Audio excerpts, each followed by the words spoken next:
भगवान सूर्य ने देवी संध्या के साथ विवाह किया और 3 बच्चों का जन्म हुआ, वैश्यस, मनु, यम और यमुना। हालांकि संध्या सूर्य के लिए एक पवित्र पत्नी थी, लेकिन वह सूर्य की चमकदार प्रतिभा और गर्मी को सहन नहीं कर सकी।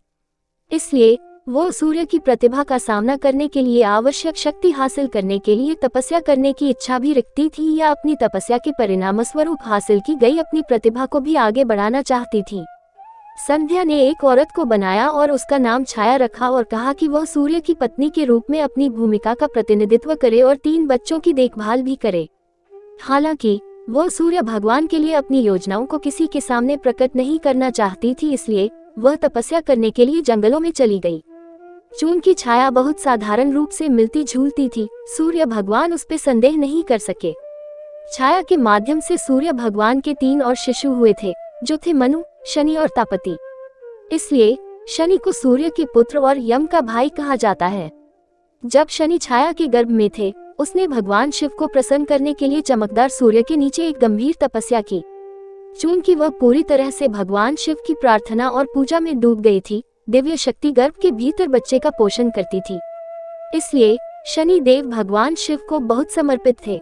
इसके अलावा जब छाया ने इतनी देर तक धधकते सूरज के नीचे तपस्या की थी, तो शनि गर्भ के अंदर काले रंग के हो गए थे।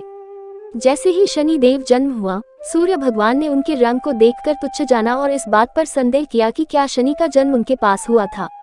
नाराज हुए शनि देव ने जब अपने पिता पर नाराज नजर डाली, तो शनि देव की शक्ति के कारण सूर्य भी काले रंग में झुलस गए थे।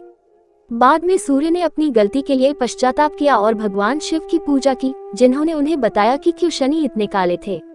इस बात के पीछे सच्चाई को जानने के बाद सूर्य भगवान अपने पुत्र शनि देव के साथ खुश थे और वे एक दूसरे को बेहतर समझने लगे।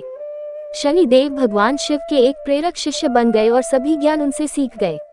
शिव शनि देव की भक्ति और ईमानदारी से बहुत प्रसन्न थे, इसलिए उन्होंने उन्हें पृथ्वी पर पैदा हुए जीवन पर उन्हें महत्वपूर्ण ग्रह का स्थान दिया। उन्हें लोगों द्वारा किए गए कर्मों के प्रभावों को वितरित करने की जिम्मेदारी दी गई थी। शनि देव बेहद उदार भगवान हैं, हालांकि कई लोग उन्हें क्रूर रूप में देखते हैं। वह अपने भाई यम की तरह इतने न्यायप्रिय है, इसलिए वह लोगों द्वारा किए गए कार्यों के अनुरूप सही प्रकार के परिणाम प्रदान करते हैं। अच्छे कर्मों के साथ शनि देव की प्रार्थना करने से उनके आशीर्वाद प्राप्त होंगे और पीड़ित लोगों को कम भुगतना पड़ेगा। प्लीज लाइक करें, शेयर एंड सब्सक्राइब करें।